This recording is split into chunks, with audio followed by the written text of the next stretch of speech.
Bueno, en principio tengo que agradecer la oportunidad de estar aquí.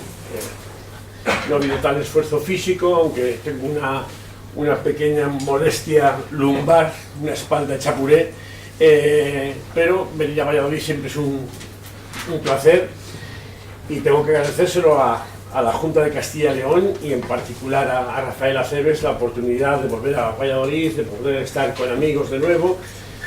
Por tanto, ningún esfuerzo, al revés. Rafael, en su amable presentación, me ha presentado como expresidente de la Federación Española de Gestores del Deporte. En el cartel pone presidente, porque esto de los gestores del deporte de España debe ser como el cargo de presidente de gobierno, vitalicio. Entonces, pues ahí está, presidente de la Federación, que ya no lo soy, lo es mi buen amigo Eduardo Blanco. Ahora soy, sin el ex, ahora soy jubilado.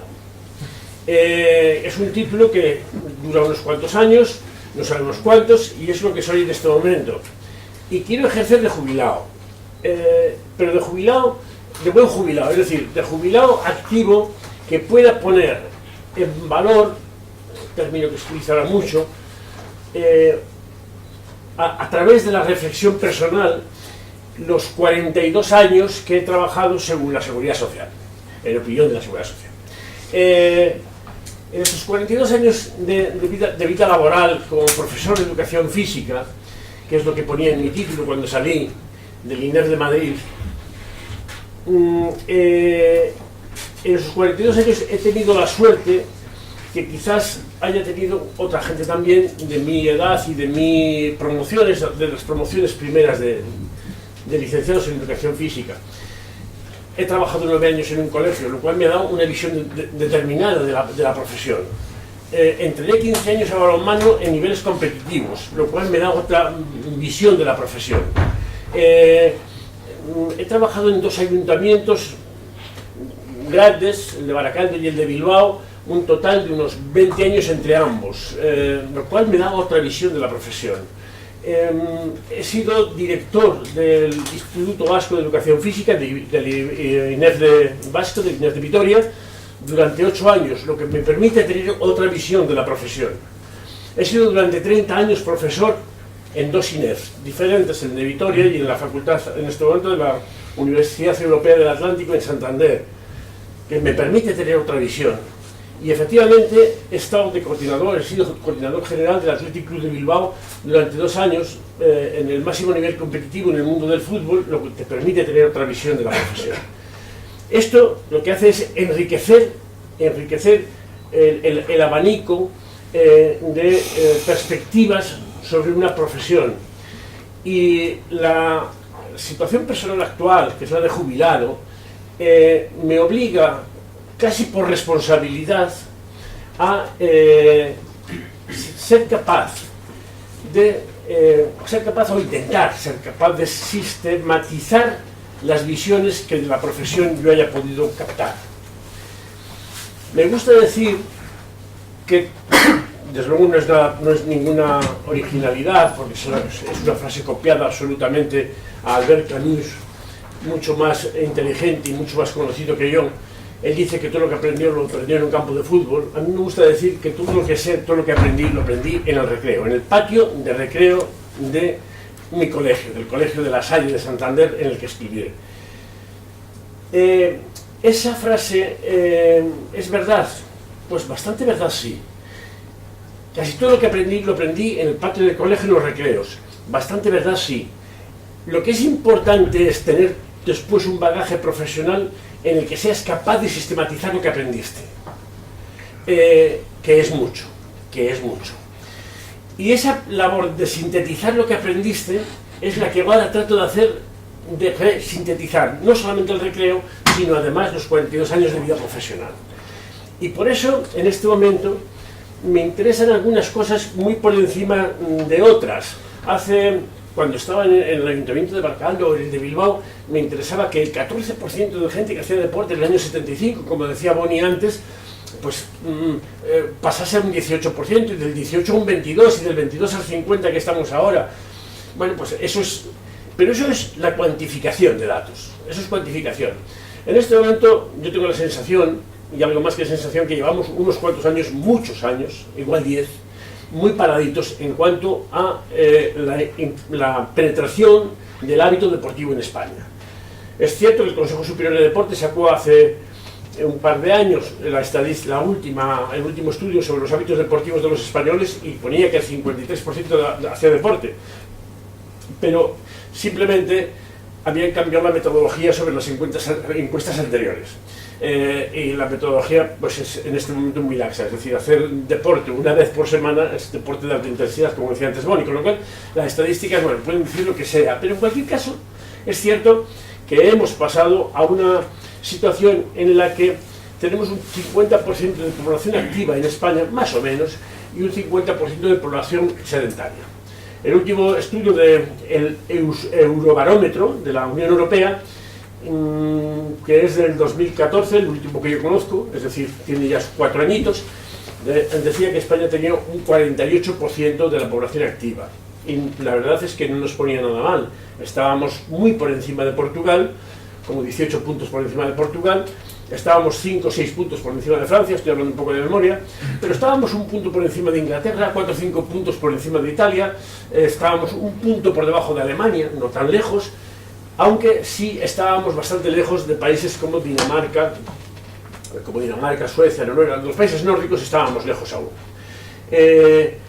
Esa es más o menos nuestra realidad, pero también nuestra realidad es que el sedentarismo es persistente, está siendo un poco estructural, se ha metido en la estructura, y que no conseguimos superar esa barrera y que quizás tengamos que pensarnos en nuevos métodos que pasan no solamente por cuestiones como la concesión administrativa, que puede ser, sino además por una cualificación del deporte, pensar en cualificar el deporte, darle un valor añadido mayor al deporte, hacer que ese 50% de población sedentaria sea el auténtico objeto de la gestión del deporte, porque nosotros hemos venido haciendo que la población a la que nos hemos dedicado los gestores del deporte ha sido a la población que teníamos abonada en las instalaciones y no a la no abonada, que es de verdad el objetivo. Y además es el objetivo porque la mayor parte de los IMDs y de los patronatos municipales de deporte y de los organismos autónomos o no autónomos de deporte de los municipios, en su capítulo 1 de sus estatutos, en el punto 1 de sus estatutos o en el 2, pondrá que la finalidad es la promoción del deporte entre la población del municipio. Por tanto, el objeto es sedentario. Si se trata de promocionar, el tema es el que no hace deporte. El objetivo es el que no hace deporte. En este momento, yo no sé cuál es su perfil de ustedes, pero supongo que estoy delante de muchos colegas o de varios colegas, al menos a muchos de ustedes les conozco y son colegas de profesión. En este momento, yo vengo de una situación, y aquí además tengo 2 compañeros de promoción, en la que al año en España salían 60 licenciados en educación física, o son graduados, pero es lo mismo. Pero en este momento salen unos 3.600 cada año, de las más de 60 facultades que hay, públicas y privadas. Es decir, unos 3.600 cuando las jubilaciones siguen siendo de 60 al año, porque las primeras promociones nos estamos jubilando ahora. Quizás dentro de poco las jubilaciones sean 120, es decir, los licenciados en Madrid y en Barcelona, que eran las primeras promociones. Pero el ritmo de jubilaciones a 60 al año y durante unos cuantos años no tiene nada que ver con el ritmo de los 3.600 nuevos cada año. Eso sin contar que existe una formación profesional que está lanzando nuevos profesionales al mercado permanentemente. También unos cuantos miles además. Es decir, primero, tenemos una profesión más que consolidada, incluso sin duda en este momento sobredimensionada, porque la demanda ha existido y porque el campo laboral se ha ensanchado. Pero precisamente estos números y este número de facultades nos obliga o nos debe obligar a la cualificación. Fundamentalmente a la cualificación. Boni decía en su intervención anterior que estamos ante una industria, también la llamo industria, la industria del deporte, es toda una industria, se ha configurado un sector industrial en el que la iniciativa privada ha entrado porque se ha configurado un sector económico y ha llegado a ser una industria en la que, sin embargo, uno de sus puntos débiles es la baja calidad de empleo. Creo que la baja calidad de empleo también está yendo unida no solamente a situaciones de convenios colectivos que vienen de épocas de baja cualificación del monitorado, sino también esa baja cualificación del empleo está relativamente unida a que este sector ha encontrado empleo con cierta facilidad, pero es un sector, hasta ahora ha sido un sector muy poco reivindicativo al efecto. Yo creo que la cualificación, por otra parte, pasa fundamentalmente por un tema ético. También el ponente anterior también lo ha comentado la necesidad de una ética en el sector. Necesitamos profundizar en el concepto ética del deporte, sin duda, pero sobre todo necesitamos profundizar en que exista una percepción ética del deporte, que el deporte sea percibido como algo ético. Pero, ¿qué es la ética?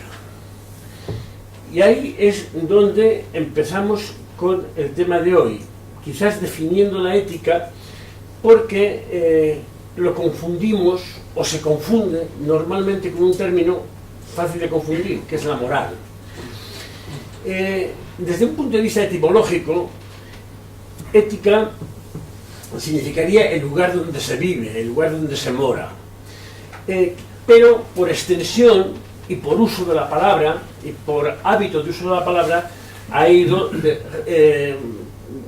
significando entorno o atmósfera en el que vivo, o en convicciones que rigen mi vida, que sería la acepción más actual, las convicciones que rigen mi vida. Eso sería el término ética. Pero eso mismo deriva en la forma de ser, la forma de vivir. Y ahí entronca con el término mos moris, que sería moral. Es decir, desde un punto de vista etimológico, es fácil confundir, porque tienen un origen etimológico similar, la ética y la moral. Sin embargo, en este momento, en la concepción actual, entendemos como moral las normas que nos vienen impuestas. El respeto de esas normas es moral. Y la ética es una acepción personal sobre esas mismas normas, para ampliarlas, es decir, algo puede ser legal, pero puede no ser ético. Por ejemplo, si yo voy a lanzar la puerta y veo que el portero cae desmayado, puedo ir a atenderle y no meter gol, o puedo meter gol y después ir a atenderle. Si meto gol, desde luego no hay nada ilegal, moralmente es una cuestión intachable, pero sin embargo éticamente yo me lo podría reprochar. Es decir, mi ética puede superar los términos morales, pero también puede ser que haga una interpretación de la moral a mi medida, a mi propia medida. Ayer oía en la televisión a un señor que se le juzgaba hoy por un tema de sobresueldos en la banca, y decía, exactamente decía, de una banca a la que se le rescató con dinero público, y que además inició un ERE al mismo tiempo que aumentaba el sueldo de sus directivos y de su presidente en cantidades exorbitadas. Él decía, no hay nada ilegal en el tema, moralmente es intachable. Él va a ser juzgado. Por tanto, será el juez quien diga si hay algo ilegal. Sin embargo, él dice que es ético, es decir, su postura al respecto interpreta su acción como algo ético. Al final, la ética puede servirme para que yo no pague impuestos porque me parecen injustos, es decir, yo hago algo amoral, que no es no pagar impuestos, sin embargo, éticamente a mí me parece bien porque me parecen absolutamente injustos. Es decir, la ética puede aumentar el nivel de la moral o puede disminuirlo porque es una acepción personal. Bueno, pues si tenemos presente ambas cosas, podemos ir adentrarnos en lo que es el objeto de mi intervención hoy aquí. Por tanto, vayámonos al grano. Y vamos a ir al grano con un índice que he puesto ahí para que ustedes mentalmente puedan seguirme y para que yo también pueda ordenarme en las ideas. Deporte público sí, pero no cualquier deporte. Deporte sostenible como sinónimo de generalizable, y no olviden en ningún momento que estamos hablando de percepción ética del deporte. Tercero, servicio público y servicio privado, necesidad de interacción. Cuarto, redimensión de lo público en favor de la autonomía deportiva. Quinto, necesidad de coherencia política en el deporte. Y sexto, responsabilidad corporativa del deporte o de los organismos o de las entidades deportivas.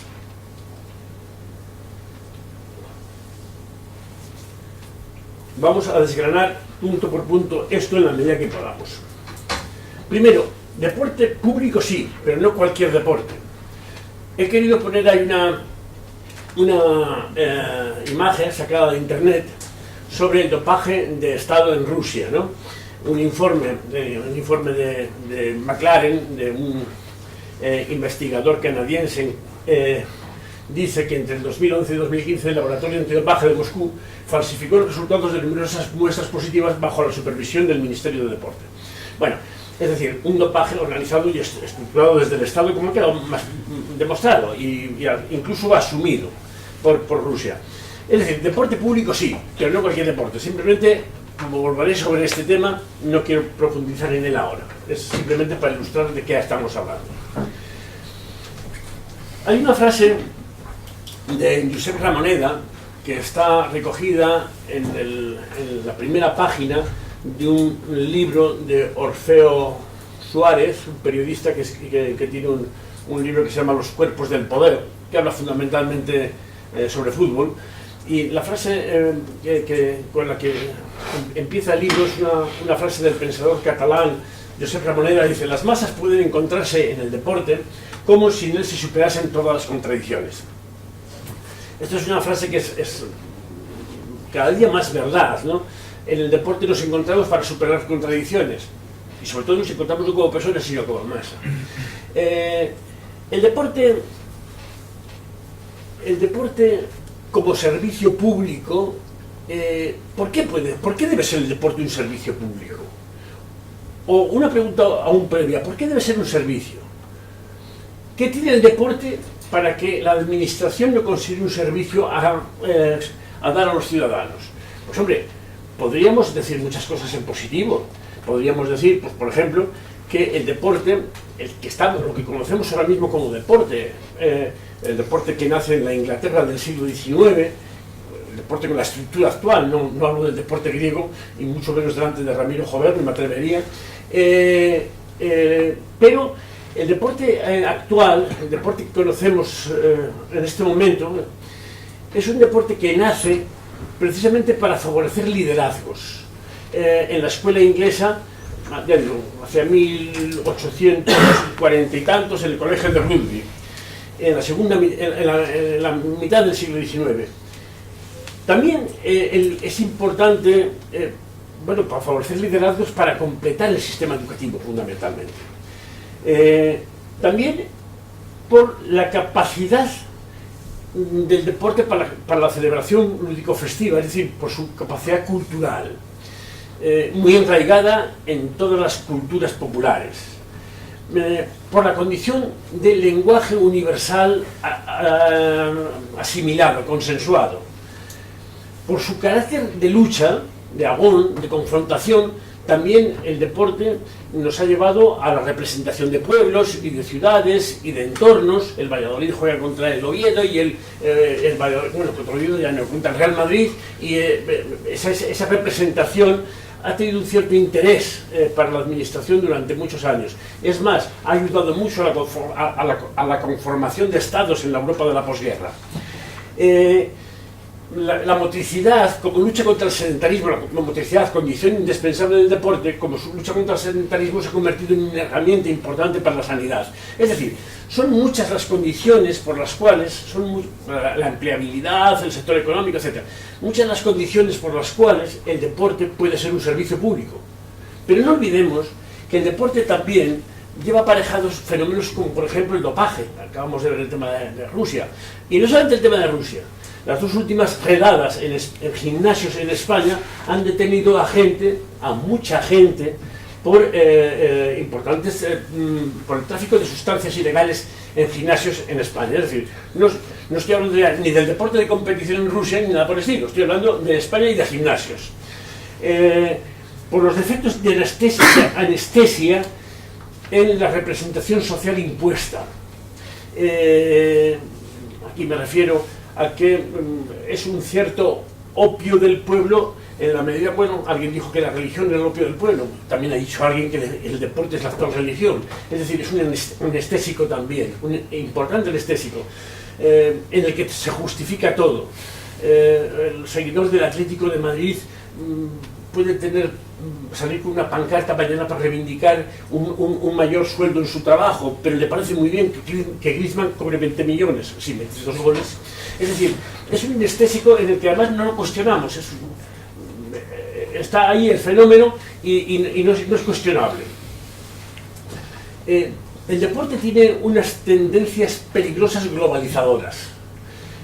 Es un producto de la globalización, pero no solamente eso, es un elemento globalizador, es un impulsor de la globalización.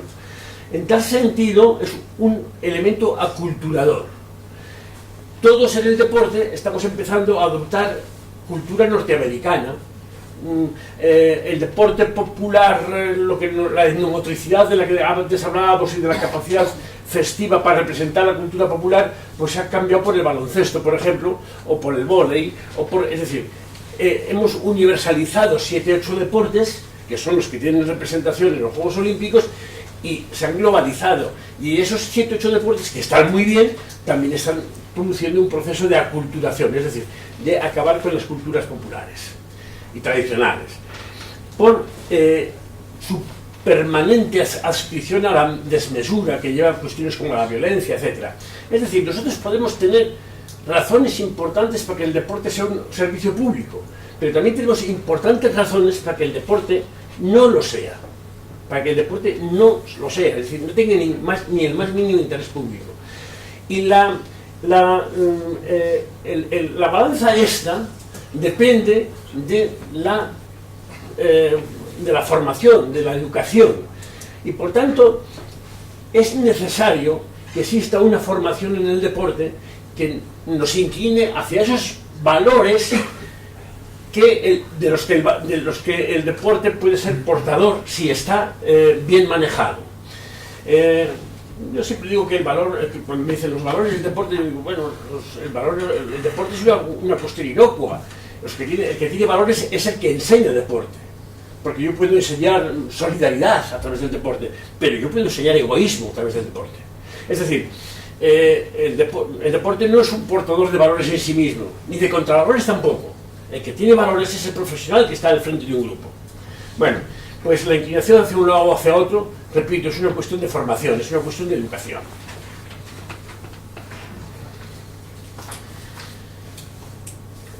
La administración educativa ha reducido de forma extraordinaria su nivel de intervención.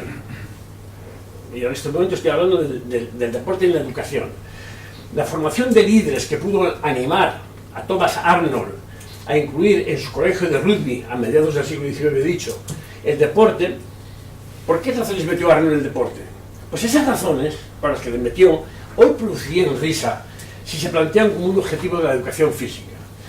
Es decir, el deporte se crea porque es necesario que en una educación que lo que hace es que todos los alumnos salgan con la misma formación, más o menos con la misma formación, el que repite lo que el profesor ha dicho tiene un 10 y el que no sabe nada de lo que ha dicho el profesor tiene un 0, por tanto yo estoy tratando de que todo el mundo salga con la misma formación. Esto en la educación actual existe, pero mucho más todavía hace 150 años. Entonces la educación inglesa se planteaba, o algunos pedagogos en Inglaterra se planteaban si había que dejar a los niños pelearse, y digo a los niños adrede, porque la educación era masculina exclusivamente, había que dejarles pelearse en el patio. Algunos profesores decían, pues eso es una salvajada, dejarles pelearse en el patio, y otros decían, es el único momento en el que son ellos. En todo el resto son lo que dice el profesor, exclusivamente lo que dice el profesor. Entonces, bueno, a esta señora, a Thomas Arnold, ser medio mitológico, pero bueno, en cualquier caso se le atribuye esto, a Thomas Arnold lo que dice es, bueno, pactemos la pelea, para que no siempre gane el más alto, pactemos la pelea, y que la pelea sea a correr 100 yardas, no siempre a puñetazos, y si a 100 yardas siempre ganan los mismos, porque haya también a 1000 yardas que ganarán otros, o nadando. En definitiva, lo que hace es crear diferentes especialidades atléticas para que todo el mundo tenga posibilidad de desarrollarse. Incluso se inventa un deporte tan completo como el rugby, que tiene el nombre del colegio, donde el grande, el pequeño, el gordo, el flaco, todos tienen una posibilidad de ser un buen jugador, ¿no?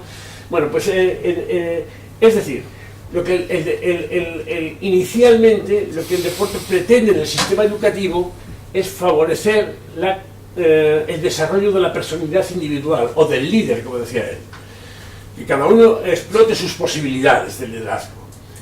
Sin embargo, hoy, pues lo que trabajamos es la coordinación, o la percepción espaciotemporal, o el equilibrio.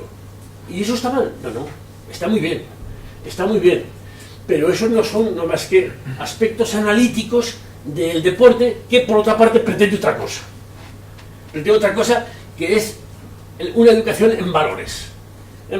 Y esto es lo que no debemos de perder de vista en el colegio, pero no solamente en el colegio, tampoco lo debemos perder de vista en la familia, ni debemos perderlo de vista en el municipio. ¿Por qué?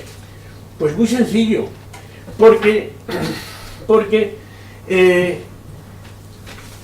el confundir los medios, la coordinación, la percepción espaciotemporal, lo que sea, con el fin, es grave. O convertir a los medios en el fin es grave. Como es grave convertir al centro polideportivo en el objeto de gestión. Decía Tony Puig, que fue director de los servicios del Ayuntamiento de Barcelona en una época larga, yo creo que toda la época del Pascual Maragall, y no sé si más tiempo. Decía que no hay mayor error en la gestión municipal de un servicio que confundir los medios del servicio con el fin. No existe el gestor de un hospital, existe un gestor de la sanidad y tiene como medio un hospital. Existe un gestor del deporte y como medio tiene una instalación polideportiva, pero tiene muchas más cosas. No exclusivamente la instalación polideportiva. El objeto de la gestión no es la instalación, ese es el medio. El objeto de la educación física no está en la coordinación, está en la formación, en el desarrollo de la personalidad del individuo. Por tanto, no es un problema exclusivo del colegio, es un problema de la sociedad en general, y desde luego en la administración tenemos que ser responsables de ello. ¿A qué deporte se refieren las leyes cuando hablan del derecho al deporte? Casi todas las leyes del deporte empiezan diciendo que, de acuerdo con la Carta Europea del Deporte de 1975, Carta Europea del Deporte para Todos de 1975, todo individuo tiene derecho al deporte. Bueno, ¿y a qué deporte se refieren?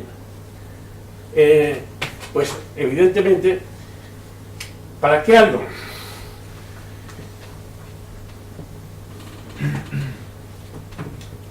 sea un servicio, tiene que tener dos condiciones.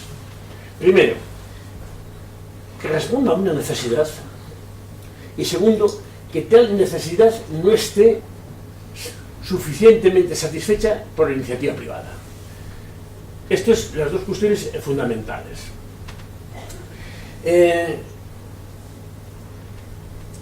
¿Por qué? Primero porque la administración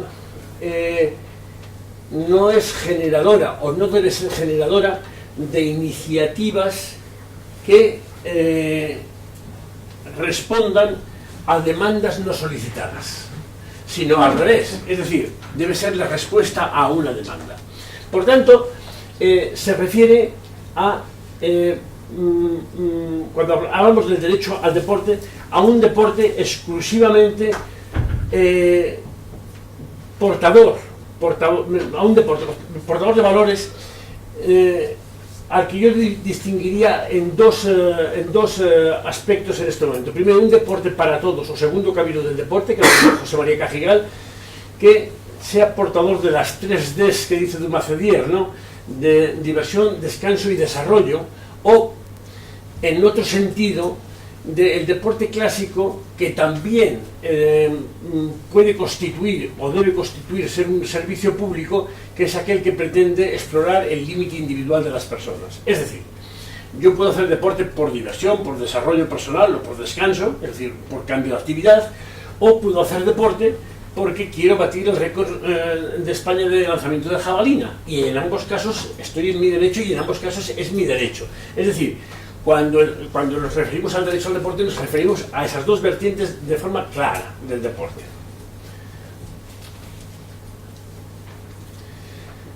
Pero hoy el deporte oferta tantas posibilidades de ocio como de negocio, y tantas posibilidades de formación en valores como de formación en contravalores.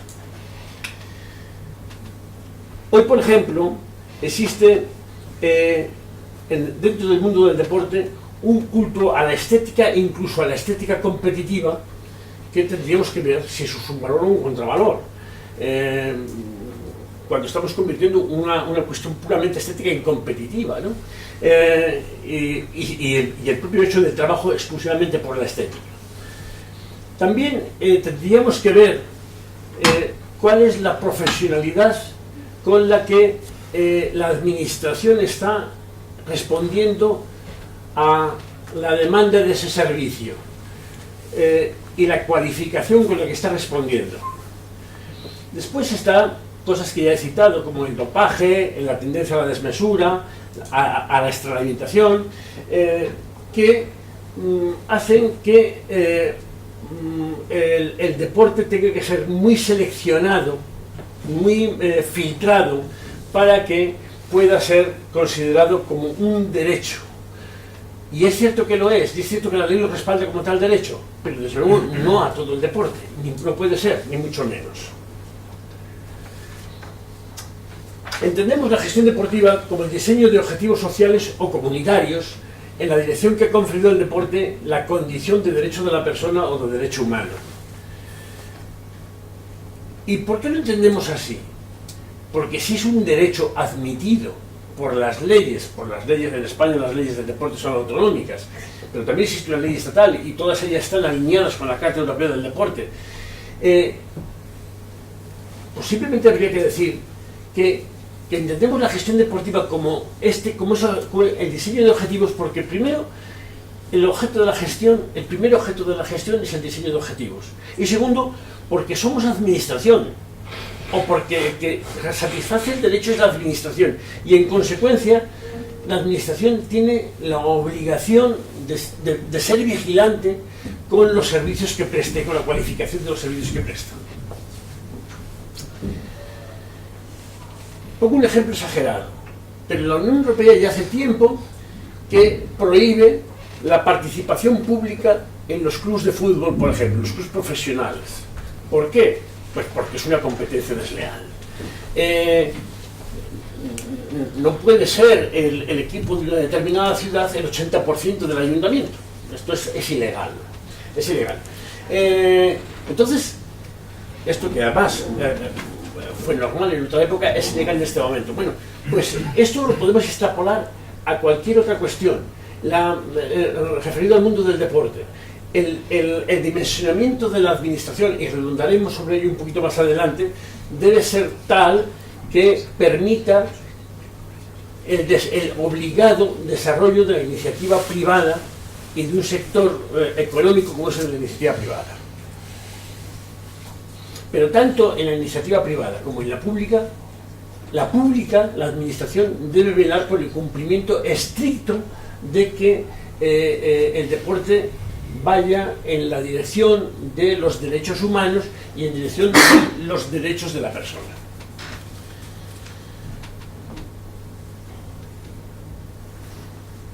Con esto termino ese primer punto que decía, deporte sí, pero no cualquier deporte. Me meto en el segundo aspecto, que sería la sostenibilidad.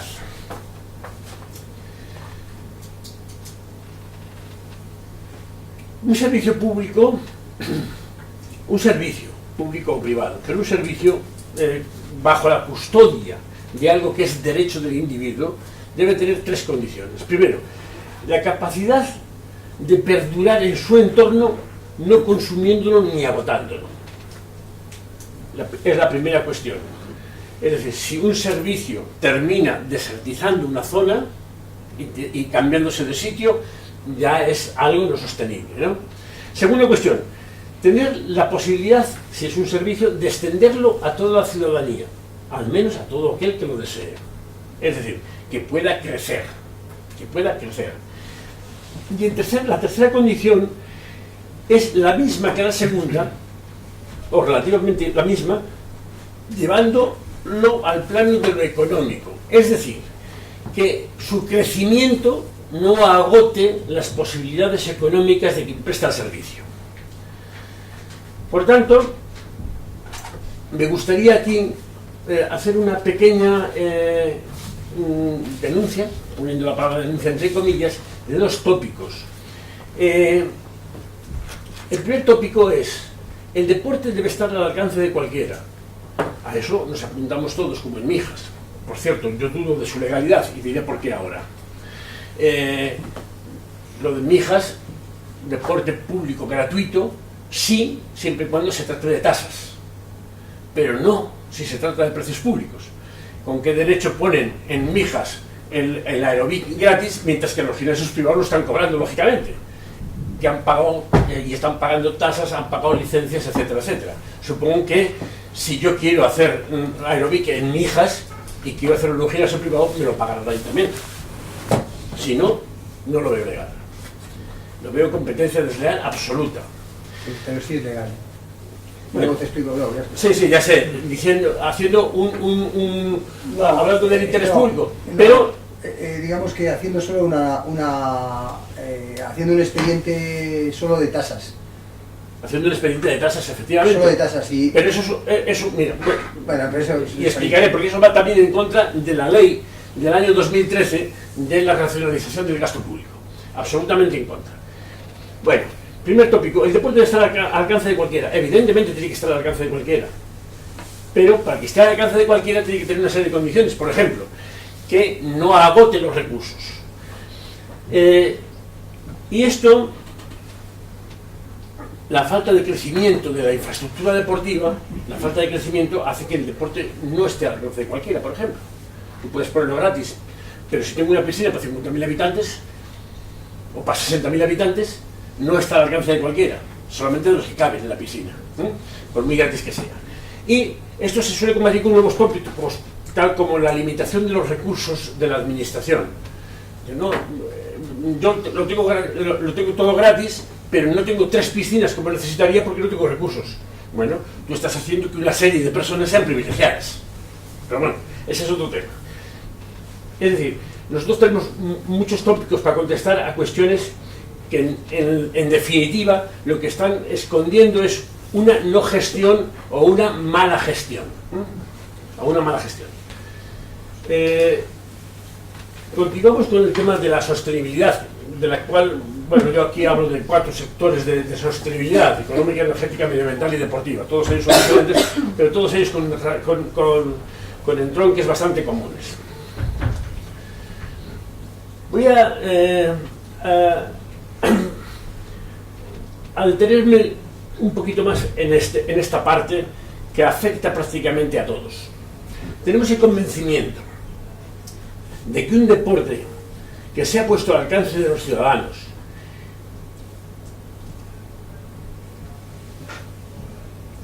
con precios públicos bien calculados y con tasas bien pensadas, he utilizado 2 veces ya los 2 términos de precios públicos y tasas. Entiendo que ustedes saben la diferencia, pero estoy seguro que muchos sí, pero por si acaso lo aclaro. La tasa es un precio que marca la administración para los servicios en los que es monopolístico, es decir, monopolio. Por ejemplo, la recogida de basuras. Es decir, yo no puedo poner la recogida de basuras al precio que me dé la gana, aunque nada lo haga yo, o el precio del agua. Soy monopolístico, puedo poner el precio que me da la gana. No, la ley te dice que tienes que poner una tasa, y la ley te dice que esa tasa tiene que ser como máximo el precio de producción del servicio. Es decir, ahí no puedes ganar dinero. Puede ser 0, si estás en un sitio rico, es decir, el agua gratis, pero no puede ser al precio que quiera. Como máximo sería el precio de producción del servicio. Eso es una tasa.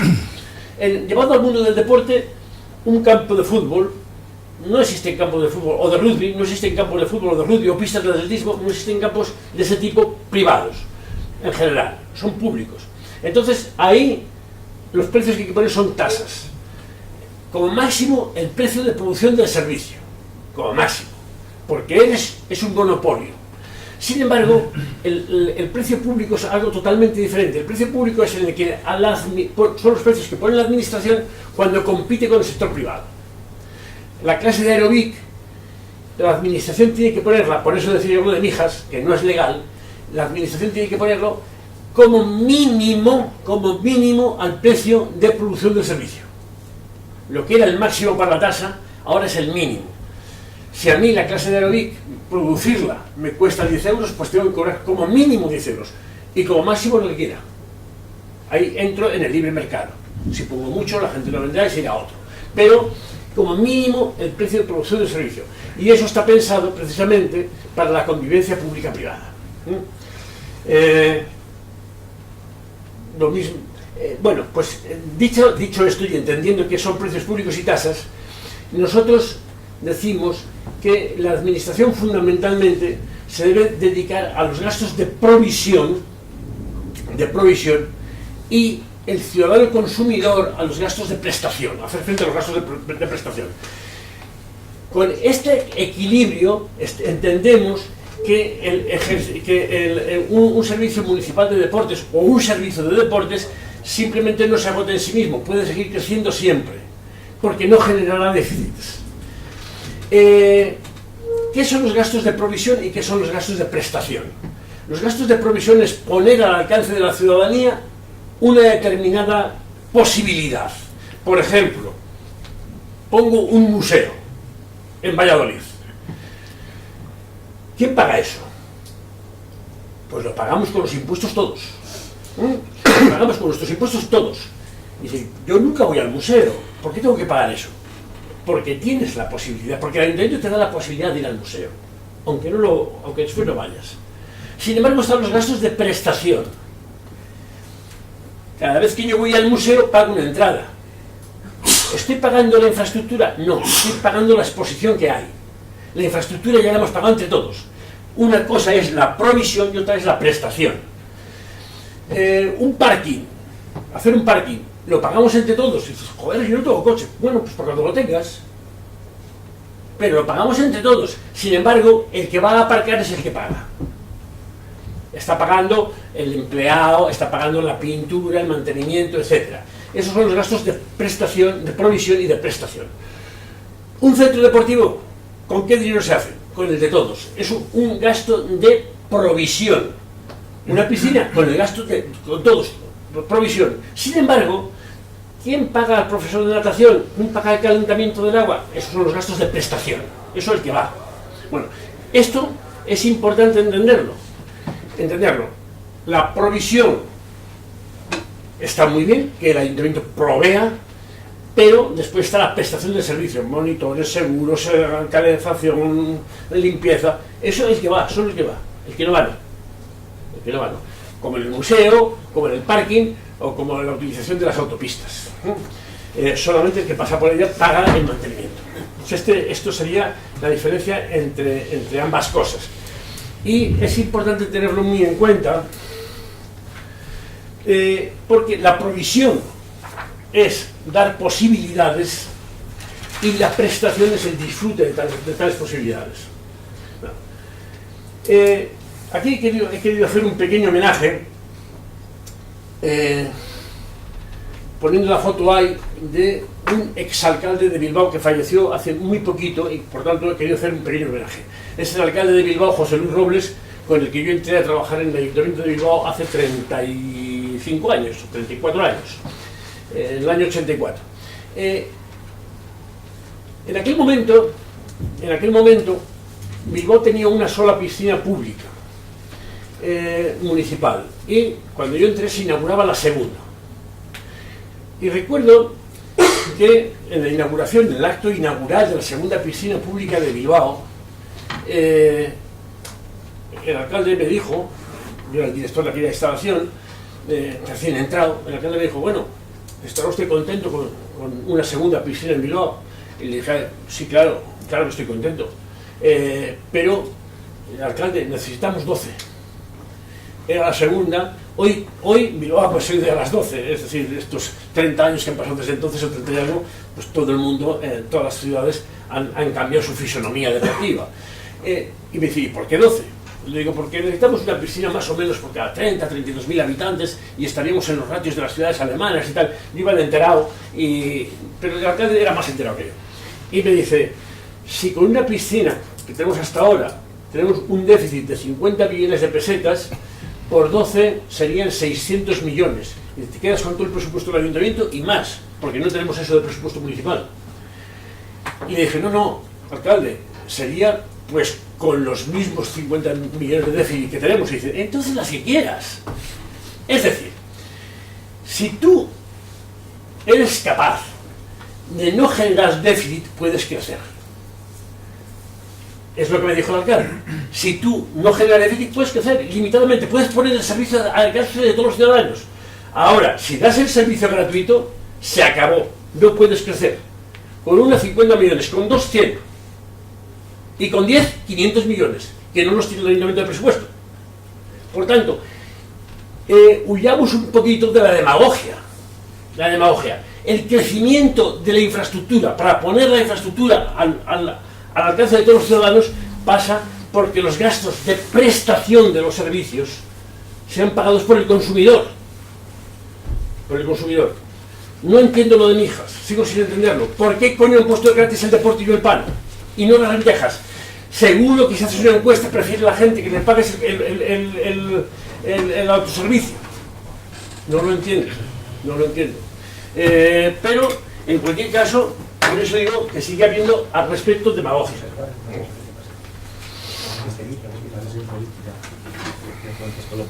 En el 2019 hay elecciones. Los aspectos económicos, todo esto voy a hablar muy poco de la sostenibilidad porque todo eso lo entendemos fácilmente, pero es muy importante en el deporte. El otro día leía en un sitio que en una instalación por la que pasan diariamente 1000 personas, y hay muchas que pasan 1000 personas y muchas que pasan muchas más, una instalación en la que pasan 1000 personas tiene un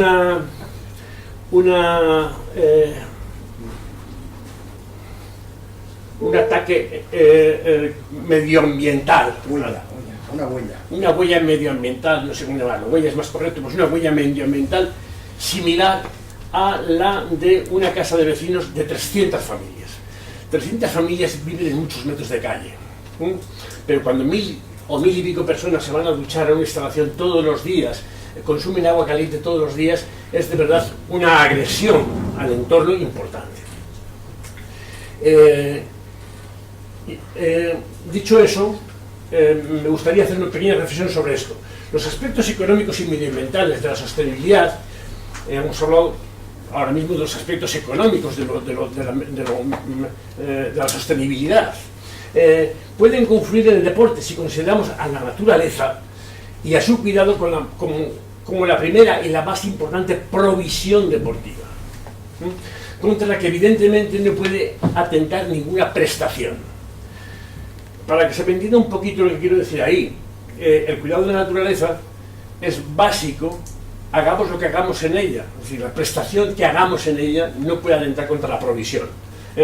Una vez vi un folleto en la ciudad francesa de Pau, hace ya muchos años, que me chocó, ¿no?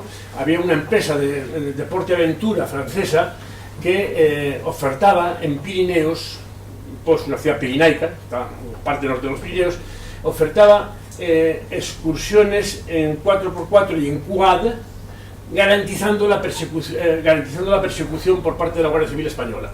Es decir, el deporte aventura era aventura de verdad, lo demás no. Aquí garantizamos yo digo que o estaban con bichos con los guardias civiles, o no lo explico, que si no fuese a acabar en la cárcel. Pero en cualquier caso, eso es precisamente una provisión, una prestación que atenta contra una provisión importante como es la de la naturaleza, ¿no?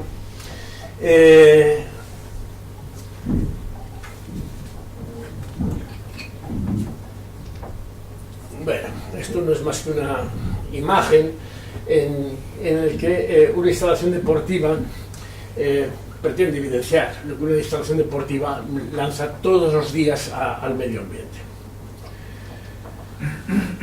Y una reflexión para acabar con el tema referido a la sostenibilidad. ¿Cuál es el límite de la financiación social del deporte? ¿Existe un límite ético? He dicho al principio que la ética es una interpretación personal de cuestiones legales o morales. Por tanto, los límites éticos son difíciles porque son de interpretación personal. Decía un amigo mío, que fue director del INEF de Cataluña muchos años, Sancha Prada, decía: si pierdo la cartera, prefiero que la encuentre un chorizo. Seguramente me va a quitar la pasta y las tarjetas y me meterá los carnets en algún buzón, porque son profesionales. Dice, ahora, como la encuentre alguien con una moral estricta, ese encontrará mis razones para quedárselas. Es decir, en la interpretación ética, pues posiblemente se ponga a tu favor, ¿no? Rápidamente. Bueno, pues ¿cuáles son los límites de la financiación del deporte? ¿Existe un límite ético? En el deporte praxis, ya lo he dicho, en el deporte para todos, yo creo que la limitación está en los gastos de provisión.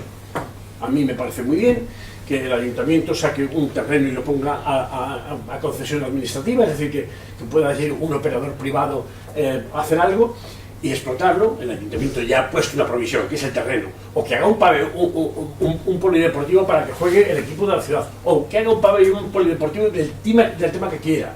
Da igual, eso es una prestación, una provisión. Sin embargo, el límite para mí está en la prestación. Por eso, no, el límite es en la prestación del servicio que debe pagar el ciudadano, para posibilitar el crecimiento, como decía antes. Por eso sigo siendo crítico en el tema de Mijas. En el deporte espectáculo,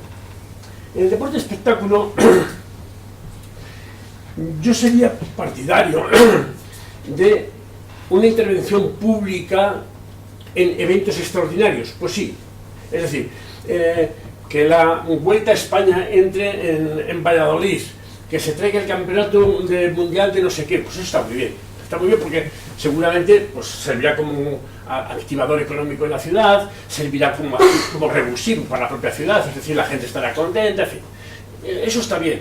Sin embargo, en el evento ordinario, es decir, en apoyar al equipo de fútbol, al equipo de baloncesto, al equipo de lo que fuere, de remo, pues el tema es más complicado, porque ahí entramos precisamente en el que el límite de las ayudas tiene que ser el que marca la Unión Europea, es decir, en el que haya competencia leal. Hace muchos años, tantos como 20, hubo una intervención de un diputado, que no recuerdo el país, pero posiblemente fuese belga, fue cuando estalló el caso Bosman. Bueno, en el Parlamento Europeo, en el que proponía que la Liga de Fútbol de la Champions, de la Copa Europa, en aquel momento yo no sé si era Copa Europa o Champions, bueno, que la Copa Europa quedase excluida a España, que lo jugasen entre los demás, porque decía, es una competencia absolutamente desleal, con dinero público de fondos de cohesión, y ponía los ejemplos de ayuntamientos, se están haciendo equipos, es decir, con dinero nuestro nos quitan nuestros jugadores y nos ganan. Pero eso no tiene ni el más mínimo sentido. Si con dinero europeo algunos ayuntamientos están fichando jugadores nuestros para ganarnos, pues no tiene ningún sentido. Es decir, eso terminó en una prohibición de estas cuestiones, ¿no? Efectivamente, algo de eso ocurría, porque, si os dais cuenta, los países más ricos de Europa no son precisamente los que mejores equipos de fútbol tienen. No los equipos noruegos o los equipos suecos. Por cierto, Suecia es el país con más fichas de fútbol por cada 100 personas en Europa. Es decir, Suecia es un país muy futbolero, incluso por delante de Holanda, que es el segundo. Bueno, pues ni Holanda ni Suecia, que son países ricos, tienen grandes clubes de fútbol. Quitando el Ajax, pues un poco más, ¿no? El estadio mayor de Suecia yo creo que es el de Göteborg, con un estadio para 28.000 espectadores. Y es el país con más licencias de fútbol del mundo por cada 100 personas. Sin embargo, los grandes clubes no están ahí, están en países donde pues se ha decidido invertir más en el mundo del fútbol, invertir más en un principio con dinero público. Por tanto, yo en el evento extraordinario lo veo perfecto, en el evento ordinario no tanto. Hay formas de ayuda al evento ordinario, pero esas marcarían el límite. Es decir, yo puedo poner publicidad de mi ciudad, bueno, en la camiseta y pagarla a precio de mercado, bueno, estas cosas pasan. Pero no es lo mismo que comprar acciones o ser copropietario o ayudar al fichaje de no sé qué tal. Bueno, por tanto, en el evento ordinario hay que tener un poquito más de cuidado. Hay algunos equipos que se quejan reiteradamente de que algunos otros, sobre todo en el mundo del baloncesto, tienen ayudas públicas que hacen que la competición no sea del todo justa. Por tanto, yo diría que en el espectáculo el límite ético estaría en la buena administración respecto al evento extraordinario y la muy justa y muy medida intervención en el evento ordinario. Bueno, después la financiación del deporte tiene que hacerlo compatible con su generalización. Y repito el ejemplo de las piscinas que ponía antes del alcalde Robles. Y después, tener un poco cuidado con la demagogia. Es justo el tratamiento municipal al resto de los servicios y necesidades de los ciudadanos. El deporte, en el año 84, y antes más aún, en el año 82, que entré en el Ayuntamiento de Baracaldo, que era una ciudad en aquel momento con 120.000 habitantes, ahora mismo con 103.000, ha bajado. Pero en aquel momento era el servicio municipal más pequeño que existía. El último mono, se creaba el Servicio Municipal de Deportes, el IMD. Ahora, en muchas ciudades, es el más grande, el más importante, el que más inmovilizado tiene. Se ha convertido a veces en un monstruo, pero que no tiene demasiado parangón con otros servicios municipales, que han ido restringiéndose e incluso desapareciendo.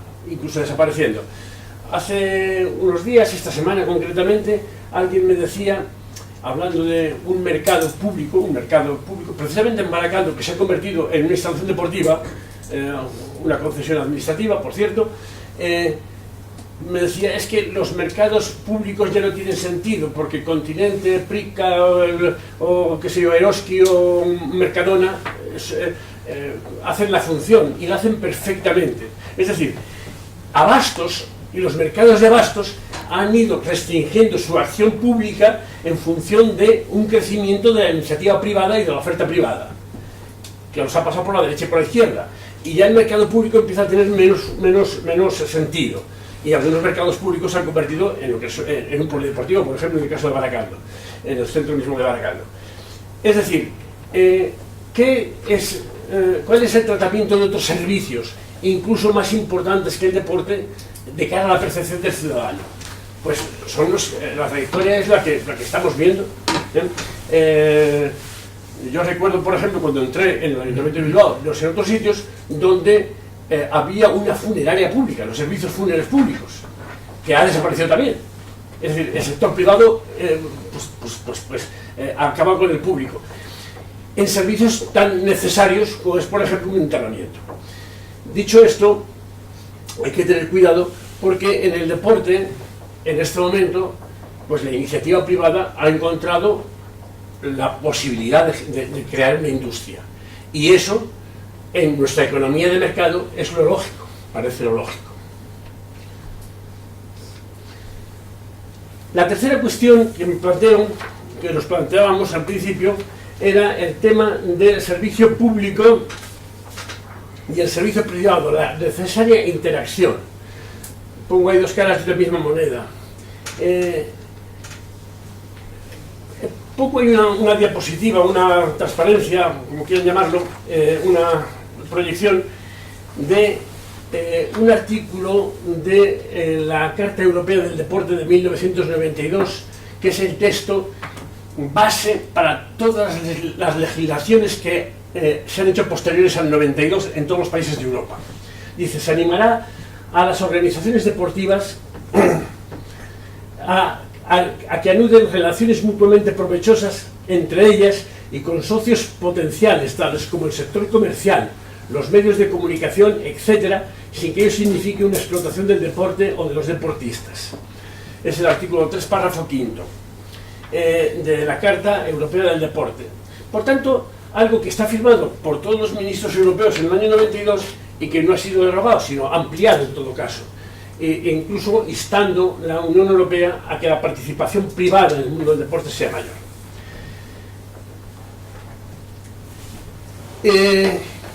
Hasta ahora yo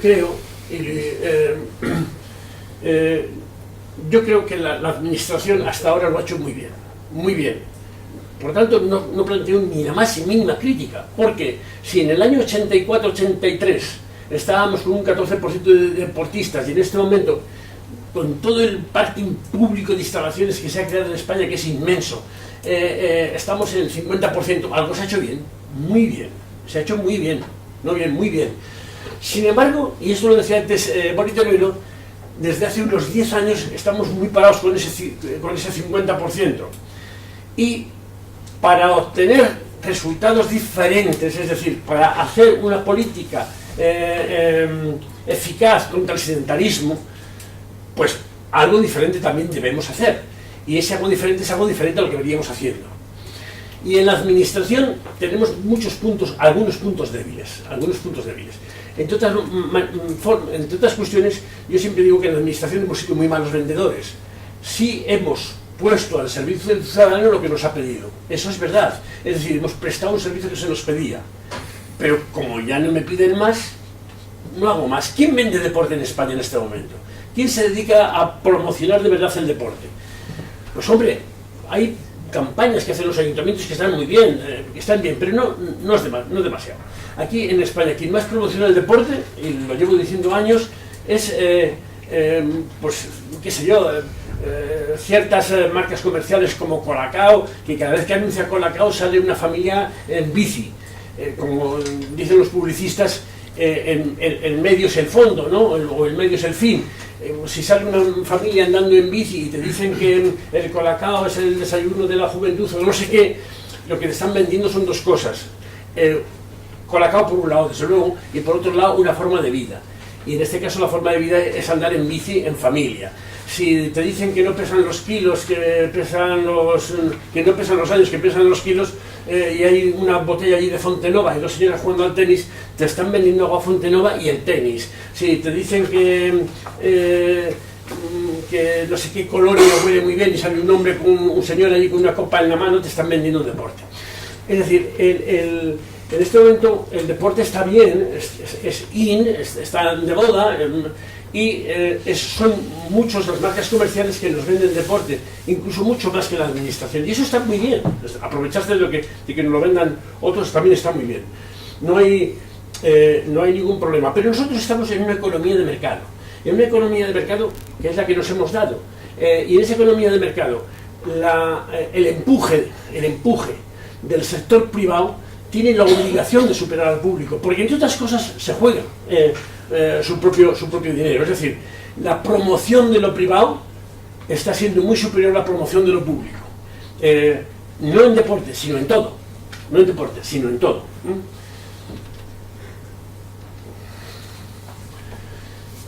Bueno, aquí lo que hago es decir, repetir lo que acabo de decir, ¿no? El liderazgo municipal hasta este momento ha sido absoluto. En este momento, quizás la cooperación con otros agentes sea importante, con agentes comerciales y privados. Antes Boni ponía una diapositiva con dos sectores y la parte común entre ellos, el público, privado y lo común. Bueno, sí, estoy absolutamente de acuerdo con lo que él decía. Lo que pasa es que aquí en esta copia de una imagen también de internet se contempla un tercer sector que en el mundo del deporte es importante. Está el sector público, efectivamente, la administración, está los sectores sociales, que son sectores privados pero que cumplen funciones sociales, como por ejemplo pueden ser los clubes o las sin ánimo de lucro, o como pueden ser las federaciones deportivas o otras asociaciones deportivas sin ánimo de lucro, ¿no? Y después están el sector privado con ánimo de lucro. El sector privado, que es muy amplio, porque en el sector privado yo no solamente meto, por ejemplo, a GoFit o no solamente meto a Supera, o no meto también a Decathlon, o meto también como dato, y este dato le he dicho muchas veces, el IVA. No sé si conocéis, yo lo he repetido 1.000.000 de veces. Hubo un artículo en El País hace 3 o 4 años que se titulaba el deporte inyecta salud a la economía española. Creo que este era el título del artículo del País. Yo lo he utilizado muchas veces.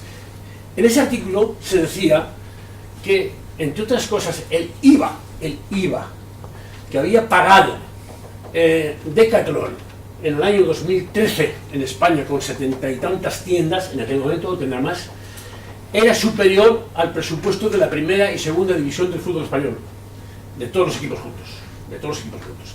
Es decir, hay un sector comercial ahí potentísimo.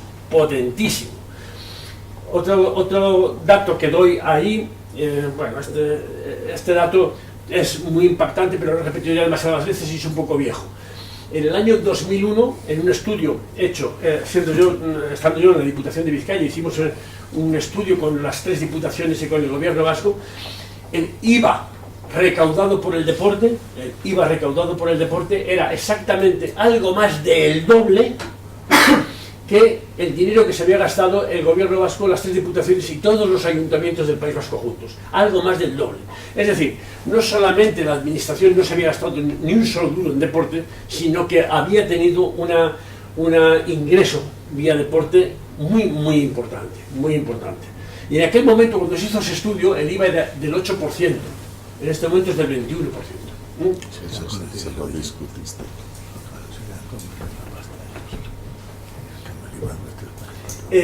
Cuando ustedes se compraban unas zapatillas Nike, me refiero al tercero de la fila, unas zapatillas Nike que valen 120 euros, hasta hace unos meses, de esos 120 euros, el 21%, es decir, unos 30 euros, eran para el señor Montoro, ahora son para la señora Montero. Es decir, tampoco ha cambiado tanto. Y los 80 para los americanos. Eso nos da una pista para saber cómo se va a ganar el siguiente. Bueno, es decir, cada zapatillas que nos compramos en Decathlon, 30 euros van a pagar a la administración. Y cada chándal y cada camiseta. Y cada entrada de fútbol o cada entrada al gimnasio. Es decir, el deporte ha constituido un importante sector comercial, muy importante sector comercial. Pero existe un punto común también grande, cada vez más importante, que sería un cuarto sector, el de intersección entre todos ellos. Redimensión de lo público en favor de la autonomía deportiva.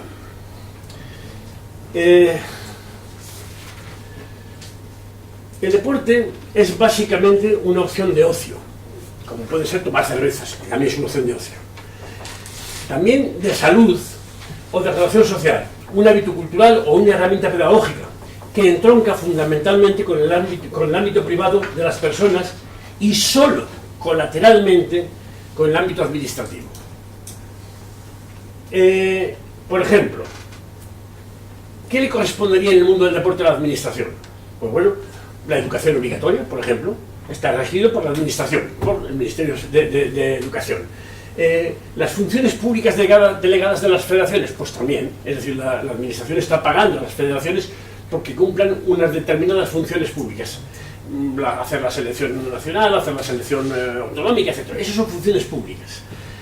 Garantizar una cierta ecuanimidad en el trato de la población, etc.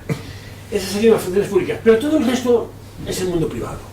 El deporte es fundamentalmente privado, porque el ocio es privado. Y el deporte es fundamentalmente una opción de ocio. Un deporte ético necesita que las administraciones hagan una correcta interpretación de su papel en este campo. Bien recogido en el texto de la Carta Europea del Deporte, en el que el artículo 3, en otro apartado, antes leíamos el 5, dice: por ser el papel de los poderes públicos esencialmente complementario, y no olvidemos que la Carta Europea del Deporte es una constitución del deporte, porque las leyes tienen que estar de acuerdo con ella. Eso es lo que han firmado los ministros en su momento. Esencialmente complementario a la acción de los movimientos deportivos, resulta indispensable para la realización de los objetivos de la presente Carta Europea del Deporte, una estrecha cooperación con las organizaciones deportivas no gubernamentales. Bien, vuelve a incidir en la unión público-privada. Y la Carta continúa diciendo en un punto tercero, en un tercer apartado de ese punto 3, las organizaciones deportivas voluntarias establecen mecanismos de decisión autónomos dentro del marco de la ley. Tanto los gobiernos como las organizaciones deportivas deben reconocer la necesidad de respetar mutuamente sus decisiones. Pide colaboración público-privada y pide respeto. No voy a seguir leyendo artículos de la Carta, pero sí quiero deciros que la Carta Europea del Deporte y su refundación en el año 2007 en Lisboa, en el que es la última aportación importante de la Unión Europea en general a la política europea, pero también al mundo del deporte, incide aún más en la necesaria colaboración público-privada y deja en manos de la administración el liderazgo y la organización y la ejecución en manos privadas. Esta diapositiva que dice Mónica, la utilizaba de vez en cuando, no tiene razón. Si lo olvidabas tú. Que lo utilizaba yo. Bueno, entre lo público y lo privado empieza a haber un sector cada vez más importante y con más importancia, que es lo común. ¿Y qué es lo común? Lo común es paliar una necesidad. Para la administración, por una cuestión de satisfacer un derecho. Para el sector privado, paliar una necesidad es una oportunidad de negocio, es decir, es una opción industrial. Satisfacer un derecho es el ámbito público y una opción industrial es el ámbito privado. ¿Y qué hay en común? En común está fundamentalmente la promoción deportiva, es decir, en común la necesidad de que el 50% sedentario de nuestra población pueda hacer deporte. Hay muchas razones para que se promueva la actividad entre el sector sedentario. ¿Cómo me Quedan 5 o 10 minutos. Le quedan 5 o 10 minutos. Bueno, pero la promoción deportiva sería ese aspecto común que abarca el 50% de la población. Ahora mismo cuando se habla con un empresario del deporte dice, bueno, ¿y tú sabes dónde te has metido con una inversión millonaria para realizar una instalación deportiva en no sé qué pueblo o no sé qué ciudad? O sea, que allí ya está muy colmatado. Te puedo decir tranquilamente algo tan sencillo como esto. Sí, lo sé, pero también sé que la mitad de la población no hace deporte. Es decir, que hay todavía una posibilidad de crecimiento inmensa, y esa posibilidad de crecimiento inmensa depende de que movilicemos al sector sedentario. Es necesario que distingamos entre la necesaria acción política y el grado de intervención administrativa en el deporte.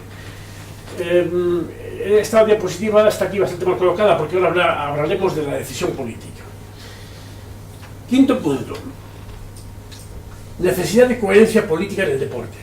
Y este punto lo divido en tres partes: el supuesto politicismo, la manipulación y el manejo publicitario del deporte. ¿Por qué digo que es la necesidad de coherencia política en el deporte?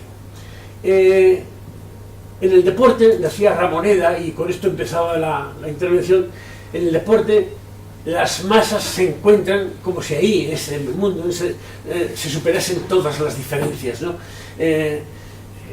Y esto pasa un poquito. Yo he visto defender posturas en el deporte que no tienen nada que ver con las posturas políticas generales de un partido. Al revés, totalmente en contra. Es decir, una política absolutamente de izquierdas en un partido de derechas y al revés, ¿no? Diciendo, no te estoy entendiendo. Porque lo que se está haciendo es una política casi única en base a un supuesto apoliticismo. Yo preguntaría una cuestión. Bueno, ¿quién cree en que política y deporte deben estar separados? Es una pregunta trampa, desde luego, pero es que la respuesta no puede ser más que el apoliticismo ya es en sí mismo una posición política, o el supuesto apoliticismo ya es en sí mismo una posición política. Es decir, en todo lo que hagamos tiene una raíz política, porque la política en definitiva es tomar decisiones en torno a lo que le interesa a la gente. Eso sería el término polis, ¿no? El hacer ciudad en base a las decisiones. Bueno, el supuesto politicismo. Nos apuntamos a la opinión del politólogo Meynod, quien en su obra ya muy vieja, pero muy completa, y quizás la más completa que conozco al respecto, Política y Deporte, es francés este autor, decía: no tendrá la tesis del apoliticismo alguna relación con la defensa de los privilegios y comodidades en los grupos nacionales o sociales dominantes. Es decir, no tendrá el apoliticismo un deseo absoluto de conservar mis privilegios. Cuando alguien dice, es que no se debe mezclar política y deporte, te está diciendo además directamente, déjame como estoy. Déjame como estoy porque tengo una buena posición. Bueno, el apoliticismo es una opción política, o al menos una posición ante una política favorable. Bueno, he puesto la referencia del libro de Meynod. Ya digo que es un libro del 72, es un libro viejo, pero es un clásico que merece la pena. ¿Por qué necesitamos una política de deporte?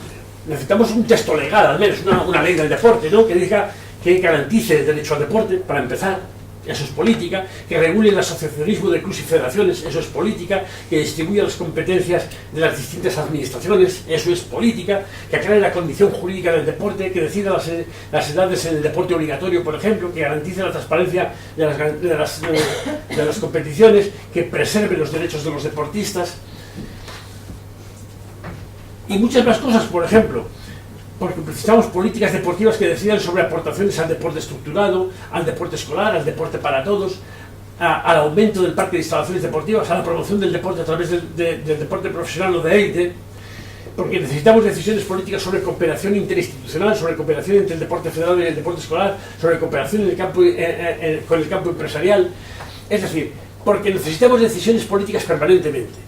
Hace un par de años tuve la suerte de estar de tribunal en una tesis doctoral en la Universidad de Barcelona, realizada por un profesor de la universidad, una tesis que le había costado hace 40 años y no podía ser menos, porque lo que hacía era juzgar 5 periodos legislativos corporativos en un municipio que había estado 5 periodos, llevaba 20 años o 24 años gobernado por el Partido Socialista, y otro municipio que llevaba los mismos años, un municipio que estaba cerca de los mismos habitantes, que estaba gobernado por Convergencia y Unión. Los pueblos eran uno Vic, gobernado por Convergencia y Unión clásicamente, y el otro era creo que era Esplugues, era al lado de Barcelona, en el entorno de Barcelona, 24 años gobernado por el PSOE. No era Esplugues, pero era Sant Feliu. Dos pueblos de parecidos habitantes, el mismo número de habitantes, 24 años con un partido político, 24 años con otro partido político diferentes, y lo que juzgaba era en qué se había destinado, no siempre con el mismo alcalde, pero siempre con el mismo partido político, en qué se había destinado el presupuesto de deportes durante 24 años en uno y durante 24 años en otro, para juzgar la línea política de dos municipios emblemáticos que no habían cambiado de línea política. La realidad es que sí había diferencias, pero tampoco eran tan sustanciales, había una diferencia, a lo largo de 24 años se producen diferencias, claro. El gobernado por el PSOE tenía más dinero destinado a la promoción y al deporte para todos, y el otro tenía algo más de dinero destinado a los eventos. Pero en cualquier caso no había grandes diferencias. Esto lo que me confirma, bueno, yo hacía un experimento en clase hace unos años en el IBEF de Vitoria, hace unos años, que era con los alumnos en un sitio súper politizado como era en aquel momento. Yo les decía todos los programas de deporte de los partidos políticos, los colocaba y les decía que pusiesen debajo el nombre del partido político. Era muy gracioso, porque realmente no tenían ni idea, porque todos decían exactamente lo mismo. Es decir, no hay, con esto me reafirmo, en que no existe una gran política deportiva de partido. La ley y su desarrollo ha de permitir políticas deportivas de derechas y de izquierdas o de centro, con todos los matices que se precisen. El supuesto politicismo suele esconder populismo, falta de ideas e incoherencia con las políticas particulares de cada partido. Es decir, tú te puedes encontrar perfectamente a alguien haciendo la misma política deportiva que en Cuba, mientras ataca al comunismo. No te entiendo, estás haciendo la misma política que en Cuba. Estás haciendo exactamente lo mismo, ¿no? Bueno, siguiendo con el mismo tema, en un segundo apartado, la manipulación. Hablando del pulso deporte-política. Existen múltiples factores vinculativos y no pocas zonas de contacto entre el deporte y la política. Esto es una frase de un autor catalán, Florit Capella. En numerosas ocasiones las zonas de contacto se transforman en puntos de fricción, pero la influencia del deporte sobre la política, también lo dice el mismo autor, la influencia del deporte, esta frase también tiene años, porque ahora, aunque sea verdad, es menos verdad. La influencia del deporte sobre la política es inferior a la de la política sobre el deporte. Es verdad, pero hace unos años era más verdad. Pongo un ejemplo de la influencia de la política sobre el deporte. Fernando María Castella, que fue ministro con Franco de Asuntos Exteriores, fue el ministro que más años estuvo en Asuntos Exteriores durante los 40 años de franquismo. Del 57 al 69 son 12 años. Dijo en cierta ocasión: el Real Madrid ha sido el mejor embajador que he tenido, el mejor embajador de España. El Real Madrid, de las 5 Copas de Europa seguidas.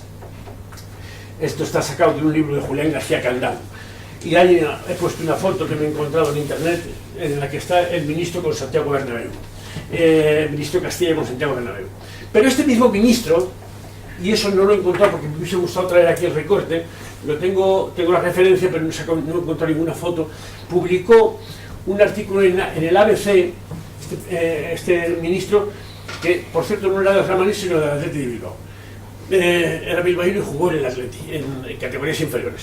Bueno, pero este mismo ministro publicó un artículo que le molestó mucho a Bernabéu, en el que decía, refiriéndose a un determinado partido en concreto, que el Real Madrid no podía ganar ese partido, no debía ganar ese partido.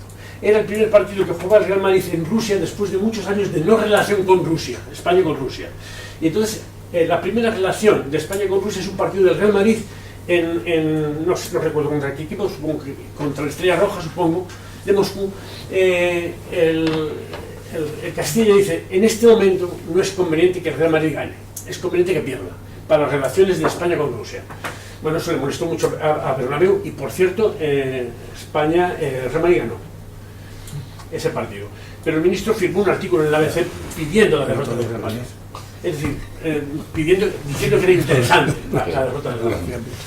El miércoles perdió el Madrid.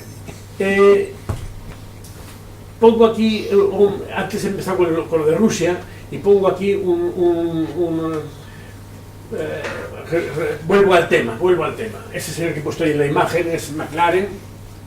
Más de 1000 deportistas olímpicos rusos pertenecientes a más de 30 federaciones deportivas se han beneficiado de manipulaciones para esconder sus análisis positivos de dopaje.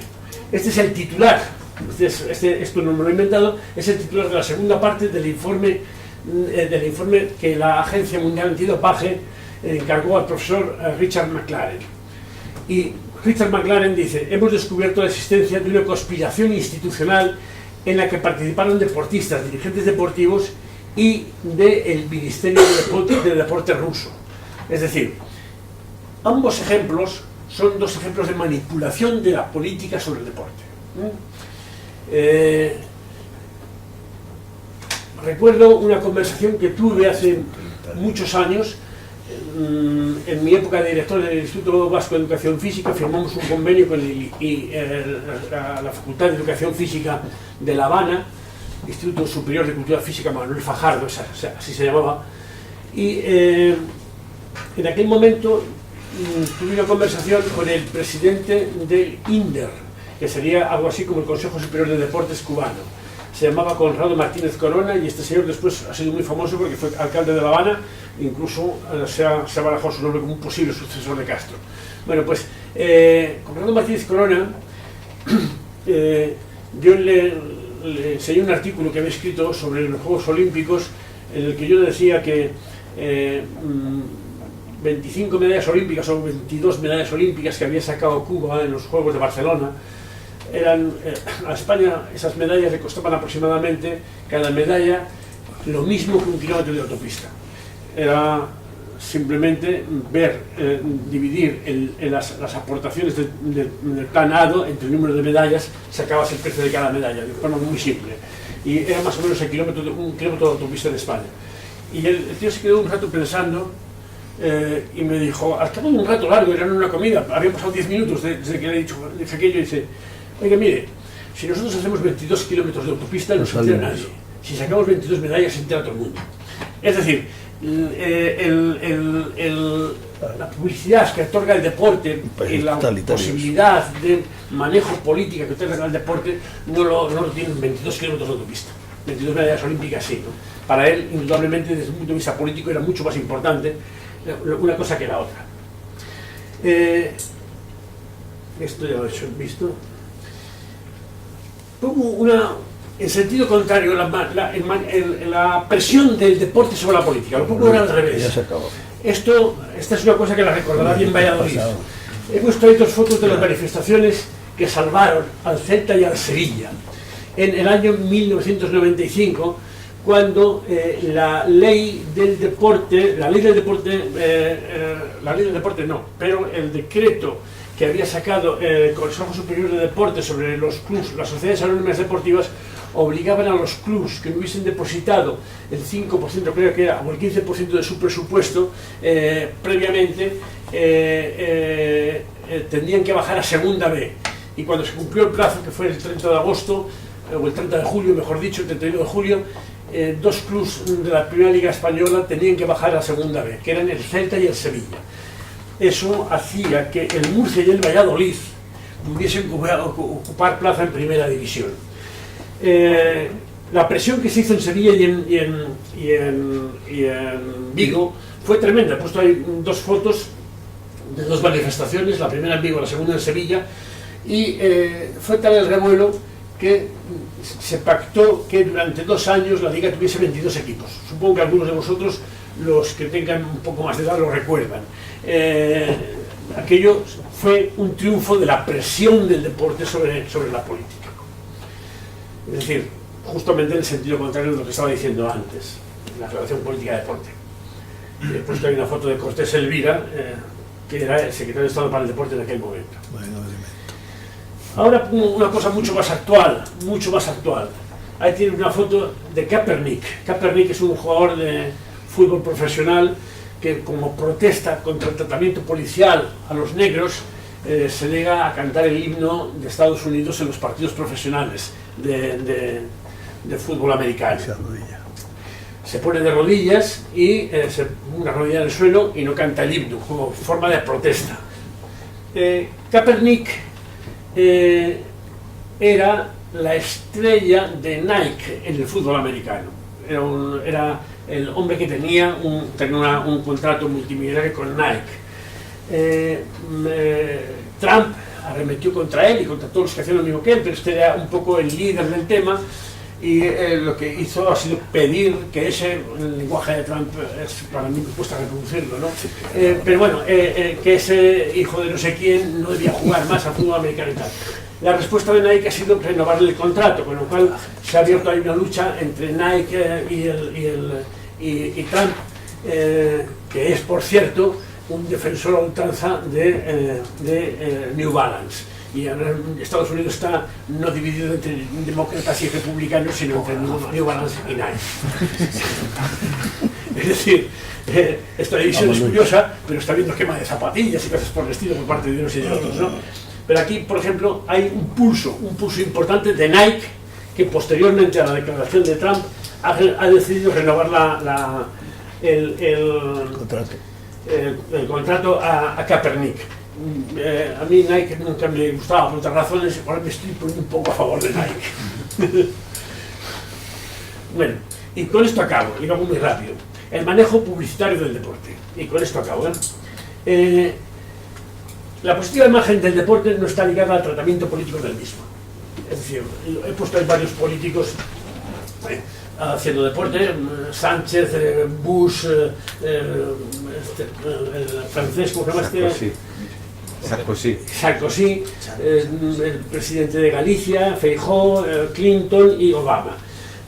Pero podría haber sacado muchos más, es decir, la foto corriendo de cualquier político es más o menos conocida, ¿no? Y la imagen que transmite o que pretende transmitir también.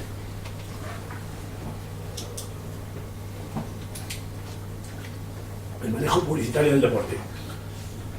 Las campañas electorales, por ejemplo, no he visto ni un solo partido político, porque lo he buscado además, que no se haya hecho una foto para un cartel con bici. Bueno, vamos a ver, PRC en Cantabria ha sacado una foto sin bici, o con bici, sí, la ha sacado. Es decir, la foto de la bici une al PP y a Podemos, ahora a Madrid, a Carmena, como el que está aquí en la foto, con qué sé yo, con Izquierda Unida o con Ciudadanos. Es utilizado muy frecuentemente como argumento electoral el deporte. Y el sexto punto hablaba sobre la responsabilidad corporativa del deporte. El otro día leía en algún sitio que la responsabilidad social corporativa de las empresas y el deporte estaban íntimamente ligados o podrían estar íntimamente ligados. Sin embargo, yo soy de los que tienen la sensación de que los organismos del deporte no están respondiendo con excesiva responsabilidad social. Es decir, no están devolviendo a la sociedad lo que reciben, o nada, o una mínima parte de lo que reciben. Y aquí digo algo que, ya digo que estoy acabando, algo que me parece especialmente duro.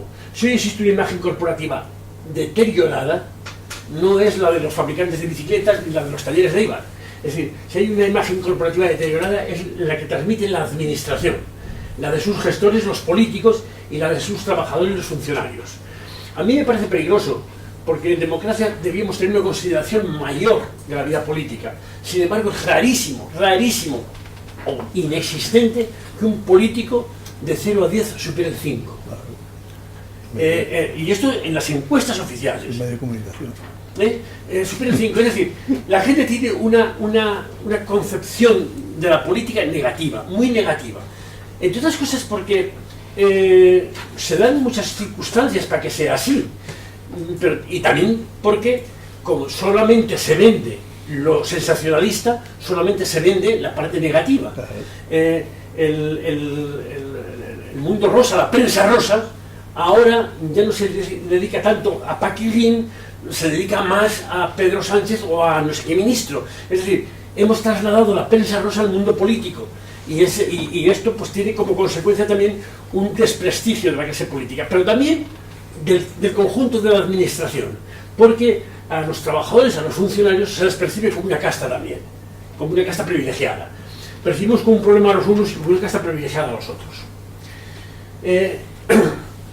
Pongo una frase que es de Jean-Michel Palmier: la creación artística no existe sino, y además la creación artística y la deportiva no existe sino como instrumento político. El arte no es nada sin la comunidad racial que le da sentido y valor. Es decir, el deporte es un desarrollo político, como es el cine, como es el teatro, como es la cultura en general, es un desarrollo político de un pensamiento político, es decir, de una estructura que le da cobertura y que le desarrolla. La responsabilidad social corporativa en la gestión del deporte, da igual desde qué opción, pública, semipública o privada, es ofrecer un deporte ético, portador de valores portador de los valores que aconsejaron su inclusión en los procesos educativos de los siglos XIX y XX. Si no, no tiene sentido, y mucho menos no tiene sentido que sea una actividad pública y un derecho. Deporte sí, pero no cualquier deporte. Muchas gracias.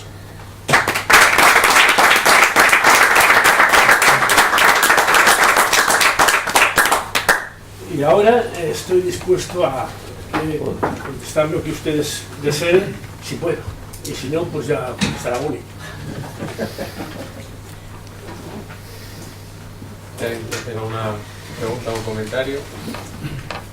¿Cómo organizaría usted el cuarto sector? ¿El cuarto sector? Claro, porque no sabemos si desde lo público, desde lo privado, desde la... Ponía cuarto sector y ponía una flechita que ponía con ánimo de lucro. Y esto, con ánimo de lucro, para mí el cuarto sector es un sector privado. Porque, entre otras cosas, nosotros estamos en este momento viendo un proceso de desinfle, y cuando digo desinfle es de minoración de las estructuras de Estado en toda Europa. Y esa disminución de las estructuras de Estado favorece el crecimiento de lo privado. ¿Por qué existe esta disminución de las estructuras de Estado? Porque, por dos razones. La primera, porque hemos cedido competencias en función de aumentarlas dentro de la Unión Europea.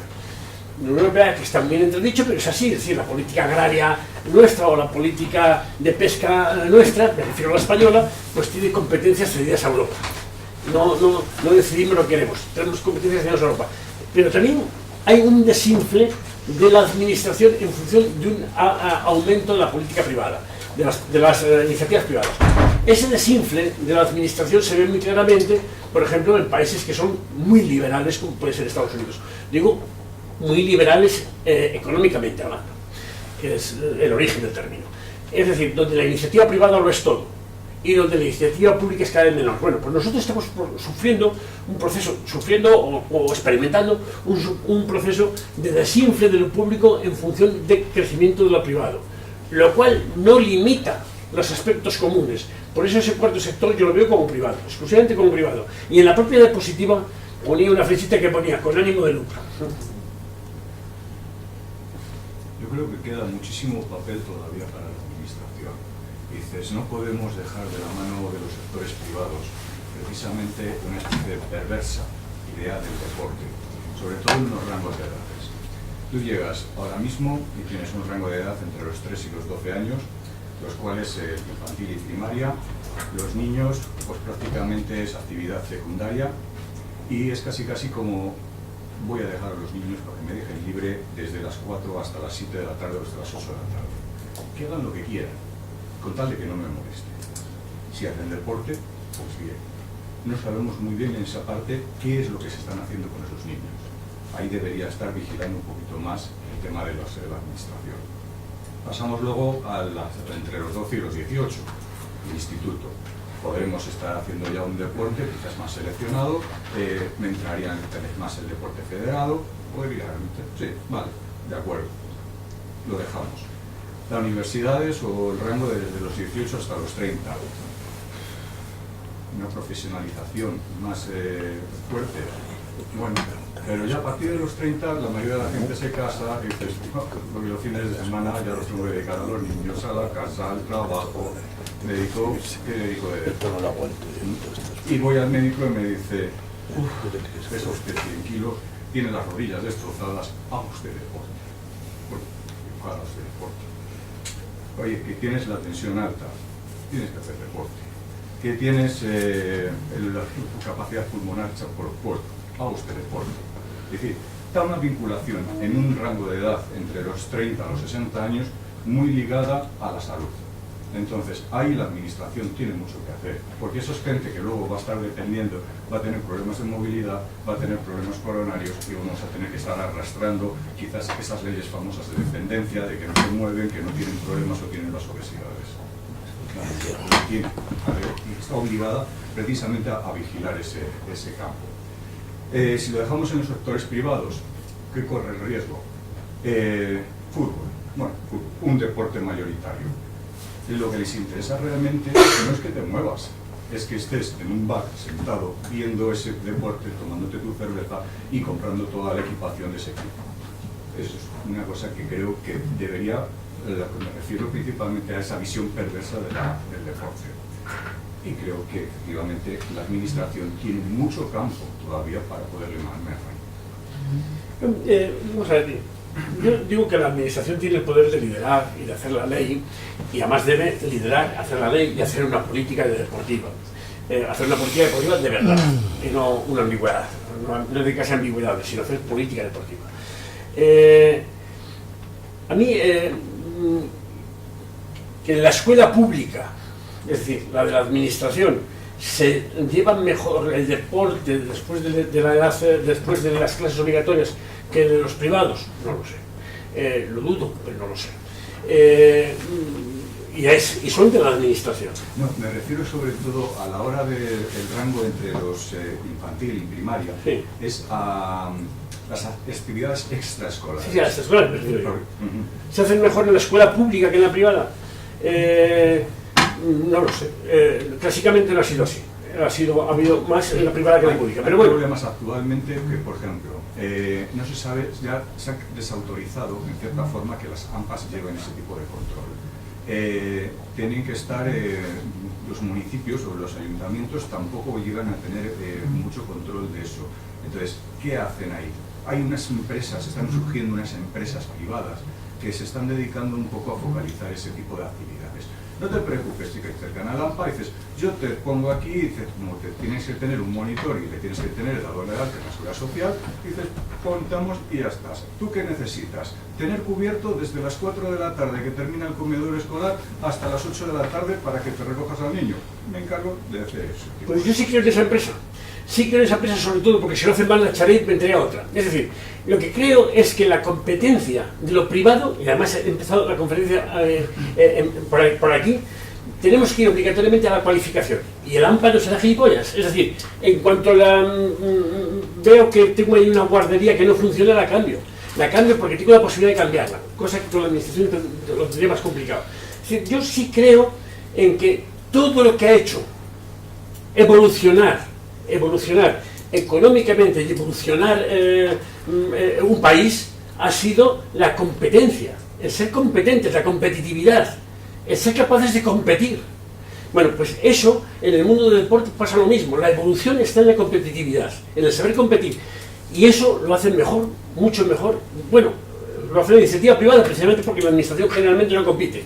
De hecho, dicen los expertos, y yo me apunto a esa idea, que el gran fracaso del comunismo, de los países comunistas, fue la falta de competencia, la falta de competitividad. Al final, el bloque comunista consumía exclusivamente dentro del propio bloque comunista sin ningún tipo de competitividad. Terminaba comprando peores productos y más caros que en el mundo donde se compite. Y yo, en el ejemplo que he dicho ustedes, yo sí creo que tiene la administración mucho papel, pero no es el de gestionar, es el de hacer política. Es el de hacer política, el de hacer leyes justas, el de la interpretación de las leyes conforme a líneas de partido, tomar decisiones sobre, hay puesto un montón de ejemplos de por dónde poder ir. Yo naturalmente creo en la educación pública y creo en la sanidad pública y que creo además, por ejemplo, hablando del tema de sanidad, yo creo que el gran promotor en este momento, y no en España, sino en toda Europa, y casi diría que en todo el mundo, el gran promotor de la actividad física están siendo los ministerios de sanidad. En casi todo el mundo, y en España en concreto, el Ministerio de Sanidad tiene un plan tenía un plan, supongo que seguirá teniendo, porque hemos tenido 4 o 5 ministros de sanidad en muy poco tiempo, pero un plan de salud preventiva en el que se daba una importancia grande a 3 aspectos: a la alimentación, a la evitación de consumos nocivos, alcohol, tabaco, etcétera, y a la actividad física. Eran los 3 grandes pilares de la salud preventiva. ¿Por qué? Pues porque el aumento del gasto sanitario en España ha ido paralelo al del IPC hasta el 2011. A partir de ahí se ha disparado o ha continuado su crecimiento, mientras que el del IPC bajó, incluso. Entonces el gap que se creó entre el gasto sanitario y el IPC ha sido tremendo. De forma que el ministro Montoro en su momento hizo, de hecho, con una ley, que el gasto sanitario iba a aumentar o a disminuir lo que aumentase o disminuyese el IPC. Y la Unión Europea... El PIB. Perdón, el IPC, el PIB. Y la Unión Europea dijo exactamente lo mismo. Dijo, es más, un estudio de la Unión Europea le daba a España la posibilidad de aumentar un 1% a lo largo de 60 años el gasto sanitario, un solo 1% durante 60 años, por encima del Producto Interior Bruto per cápita. Entonces, bueno, pues es cierto que la gran promoción del deporte en España, a mí, Rafa Ceres, y bueno, me lo han oído muchas veces, la gran promoción del deporte en España en los últimos años, y en otros países, insisto, no está siendo del Consejo Superior de Deportes, sino que está siendo del Ministerio de Sanidad. Y es cierto que, bueno, el médico te manda a hacer deporte, te manda a hacer deporte de forma, por cierto, muy poco profesional, te manda a paseo, no te dice lo que tienes que hacer, por tanto, lo que tendrás que ir es a un sitio cualificado donde digas, mira, el médico me ha dicho que tengo una hernia entre la 4ª y la 5ª lumbar, cada uno habla de sus problemas. En mi caso. Y entonces vas con eso y que te atienda un profesional que sepa. Y que no te destroce. Bueno, pues ese profesional que sepa, no hace falta que sea un funcionario. Puede ser perfectamente alguien de una empresa privada. Y eso es de lo que estamos hablando en realidad. Es decir, el desinfle un poquito de la administración respecto al sector privado. Nada más. Y sí creo que la administración tiene mucho que hacer. Bueno, yo, vamos a ver, tengo también mi experiencia en el sector, he sido 4 años director general de deportes y creo que la administración tiene su función, pero el sector privado también, el gobierno también. Y ya digo, pues el sector privado también, y además de forma emergente. Y repito, tampoco es un tema nuestro, es un tema muy generalizado. Y además, en los países a los que estamos mirando como ejemplo, mucho más.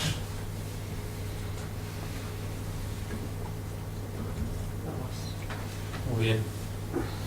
Pues nada, agradecemos a Luis Solar la ponencia, la extraordinaria ponencia, y esperamos en otras ocasiones también, Luis, si quieres venir. Cuando queráis. Y nada, esta tarde empezamos a las 4 de la tarde con el experto en seguridad, José Gómez Calvo, que es una persona también referente dentro del sector, con Rodrigo de Campo, que veo por ahí detrás, que nos va a hablar también de valores dentro de las edades tempranas, y que va a ser bastante interesante. Así que lo esperamos aquí a partir de esta tarde. Muchas gracias.